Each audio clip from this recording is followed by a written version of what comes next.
और जैसा मैंने आप लोगों को पिछली वीडियो में बताया था, आरटीआई से संबंधित जो वीडियो बनाई थी और उसकी जो कॉल रिकॉर्डिंग आप लोगों को सुनाई है, अगर आप लोगों ने अभी तक वो वीडियो नहीं देखी है और आरटीआई से संबंधित जो भी मैंने आप लोगों को कॉल रिकॉर्डिंग सुनाई थी, अगर आप लोगों ने नहीं सुनी है तो आप लोग ध्यान से उस वीडियो को देखेंगे। आई बटन में उस वीडियो की लिंक रहेगी, आई बटन में, तो आप लोग देख लेंगे। और देखने के बाद अगर आप लोगों को लगे नहीं ये सही है, तो आप लोग ज़्यादा से ज़्यादा इस वीडियो को शेयर करने की कोशिश करेंगे, क्योंकि ये आप लोगों के लिए काफ़ी अच्छी नॉलेज वाली वीडियो, जो भी मैं वीडियो बनाता हूँ तो आप लोग जानते ही हैं, काफ़ी नॉलेजेबल वीडियो रहती है। और मैं फालतू की वीडियो में बनाना मैं पसंद नहीं करता हूँ। जो भी आप लोगों का उधर से कमेंट आप लोग करते हैं, मैं उसी से रिलेटिव ही मैं वीडियो बनाने की कोशिश करता हूँ। तो आगे जो आज हम लोग बात करने वाले हैं, तो वो कुछ अलग चीज़ पर बात करेंगे, रहेगी ग्रुप डी के विषय में, सीसीए कैंडिडेट के बारे में और पीडब्ल्यूबीडी, और जिनका भी रिजल्ट नहीं बना है, मैं फिर से इस वीडियो में मैं बता रहा हूँ, जिनका भी रिजल्ट नहीं बना है वो उन कैंडिडेट का इसके बारे में मैं बताने की पूरी कोशिश करूँगा। आप लोग ध्यान से वीडियो का अंत तक देखेंगे, उसके बाद आप लोग कमेंट करेंगे। और जिन भाइयों ने अभी तक हमारे चैनल को सब्सक्राइब नहीं किया, प्लीज़ सब्सक्राइब कर लें और साइड में नोटिफिकेशन बिल बटन आएगी, उसे दबाना बिल्कुल भी ना भूलें, ताकि कोई भी आने वाली लेटेस्ट अपडेट आप लोग को आसानी के साथ मिलती रहे। और वीडियो सही लगे तो ही आप लोग लाइक करेंगे। आप सारे कैंडिडेट को पता है कि मैं टोटल कमेंट को मैं अपनी तरफ से जहां तक संभव हो सकता है, मैं सारे कैंडिडेट को, लगभग कैंडिडेट को मैं रिप्लाई देता आया हूं, रिप्लाई दे भी रहा हूं। और इस वीडियो में मैं ये फिर से मैं नोटिफिकेशन में आप लोगों को दिखा रहा हूँ। मिनिस्ट्री ऑफ रेलवे ने जो नोटिस दिया था उसमें साफ तौर पर उसमें दिया गया है 1/3 के बारे में, CCA कैंडिडेट के बारे में 1/3 के बारे में क्लियर रूप से इसमें दिया गया है। जैसा मैंने कई वीडियो में मैंने बताया भी है कि आप लोगों का मार्क्स इसमें जुड़ चुका है, और उसी के रूप में उसी जितना भी नंबर आप लोगों को जुड़ा है उसी के आधार पर आप लोगों का रिजल्ट बनने वाला है।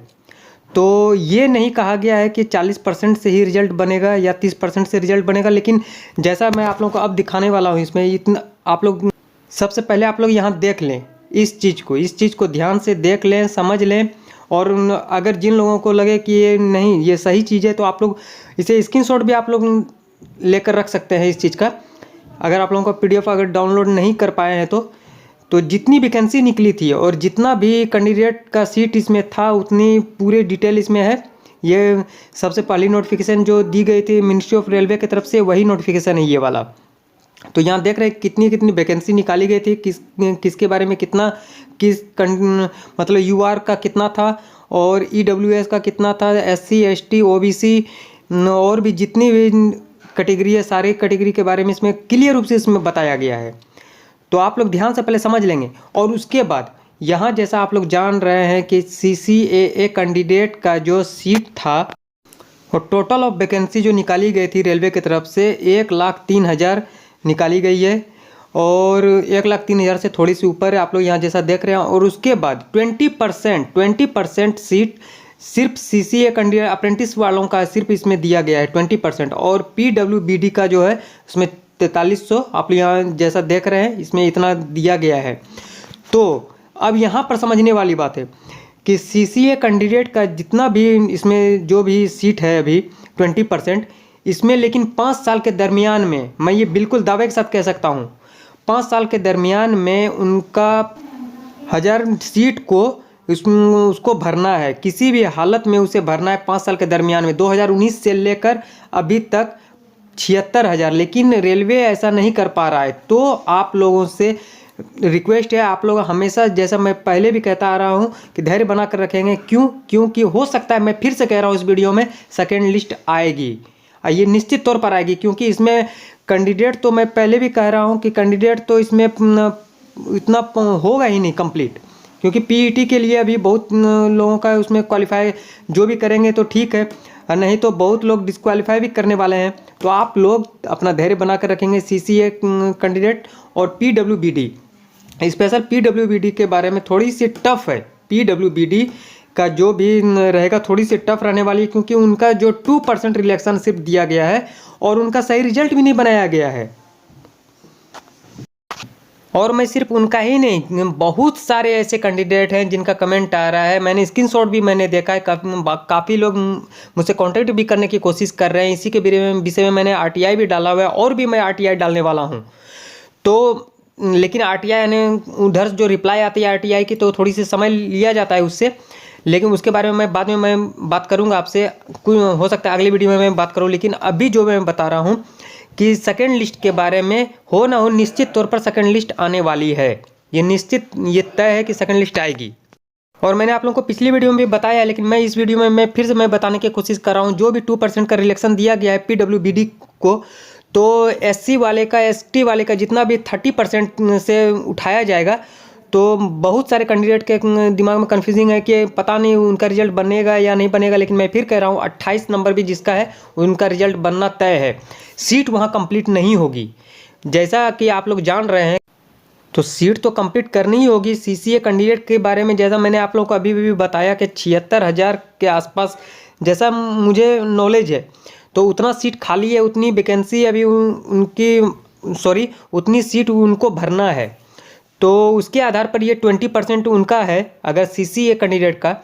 तो बाकी कैंडिडेट का जो पीटी अब होने वाला है टोटल का, मैं इसे मान लूँगा 80% मैं इसे लेकर चलूँगा। 80% में सारे कैंडिडेट का है, 20% उसका। और जिस भी सीसीए कैंडिडेट का, जिनके भी दिमाग में कन्फ्यूजिंग है कि इतने नंबर से उठाया जाएगा या नहीं उठाया जाएगा, उठाना ही होगा, क्योंकि उनका उम्र भी ख़त्म हो चुका है। बहुत सारे कैंडिडेट का उम्र भी ख़त्म हो चुका है, तो वो करेंगे क्या? एक तो वैसे भी वो जो सीसीए का अपना जो क्या सिर्फ सर्टिफिकेट लेकर वो बैठे रहेंगे घर में, ऐसा नहीं होगा। सरकार ने अगर कुछ जो निकाला है उनको कुछ तो बेनिफिट मिलना चाहिए। ऐसा भी नहीं है कि सारे कैंडिडेट एग्ज़ाम निकाल ही ले, एग्ज़ाम भी निकाला है, लेकिन उन बहुत सारे कैंडिडेट का इसमें गलत रिजल्ट भी निकाला गया है। और एक चीज़ जैसी जानकारी मिली है कि अगर अभी आप लोगों का जो भी टोटल डीबी होने वाला है, अभी 1 से 1.5 महीना के बाद ही डीबी होगी, तो इसी बीच में आप जो भी कैंडिडेट अगर अपना आरटीआई फाइल करना चाहते हैं, तो आप अपने से अगर नहीं कर पा रहे हैं तो करवा लें कहीं से, जिससे भी भरोसा हो सके, जिसके ऊपर भरोसा हो सके उससे करवा लें आरटीआई। 10 रुपये का खर्च होता है, लेकिन आरटीआई आप लोग कर लेते हैं तो वो भविष्य में आपके लिए अच्छी बात होगी, काफ़ी अच्छी बात होने वाली है। क्योंकि जिनका भी रिजल्ट गलत दिया गया है उनको वहाँ पे पक्का 100%, हाँ ये एक चीज़ मैं कहूँगा पहले, जो जिनको लगता है कि ये मेरा गलत नंबर है, गलत नंबर डाला गया, वही कैंडिडेट ऐसा करेंगे, वरना आप लोगों के साथ कुछ गलत भी हो सकता है। तो आप लोग ध्यान से देख लेंगे कि नहीं ये मेरा गलत नंबर दिया गया है, तो आप लोग आरटीआई कर दें। और उसके बाद मैं 100% कह रहा हूँ आपका रिजल्ट बनना तय है, निश्चित रिजल्ट बनेगा। इतनी बात मैं अपने मन से नहीं कह रहा है, मुझे कहीं से जानकारी मिली है, इसी वजह से मैं ये कह रहा हूँ, मुझे कहीं से जानकारी मिली है। और सीसीए के बारे में जैसा मैंने कहा अभी थोड़ी देर पहले कि 20%, तो 20% इतने लोगों का जो रिजल्ट में जो गड़बड़ी जो बताया जा रहा है, रेलवे की तरफ से कहा गया है क्या कहीं कोई गड़बड़ी नहीं है, लेकिन बहुत ज़्यादा गड़बड़ी है। और वो एक्सेप्ट भी अब करना चालू कर दिए हैं। इतनी ज़्यादा मुहिम चल चुकी है ना, आपके ट्विटर के थ्रू या यूट्यूब के थ्रू इतनी ज़्यादा मुहिम चल चुकी है सीसीए कैंडिडेट के बारे में, पीडब्ल्यूबीडी के बारे में, और भी जिनका रिजल्ट नहीं बना है, पीटी में जो सिलेक्शन जिनका नहीं हुआ है, काफ़ी ज़्यादा मुहिम चल चुकी है। तो आप लोग पीछे ना हटें इस चीज़ से, नहीं तो आप लोग पछताने वाले हैं, क्योंकि बहुत सारे कैंडिडेट का उम्र इसमें अब ख़त्म हो चुका है। जिस आधार पर रिजल्ट निकाला गया है, जैसे कि 20,000 का सिलेक्शन होना है सीसीए वाले का, उतना इतनी ख़राब रिजल्ट में तो उतना तो सिलेक्शन भी नहीं हो सकेगा। तो उन्हें तो कुछ सोच ही रहे हैं। इसी वजह से डायरेक्ट डीबी के लिए आप लोग निश्चिंत रहें, कम नंबर में भी आप लोगों का रिजल्ट बनने वाला है। और मैं फिर से कह रहा हूँ इस वीडियो में कि आप लोगों का 1/3 मार्क्स ज्वाइंट हो चुका है। बहुत सारे यूट्यूब चैनल में कहा गया है कि 1/3 नहीं ज्वाइंट हुआ है, लेकिन मैं ये दावे के साथ कह सकता हूँ 1/3 ज्वाइंट हो चुका है आपका। हाँ, जिसका भी ज्वाइंट नहीं हुआ है उन्हीं के रिजल्ट में गड़बड़ी हुई है।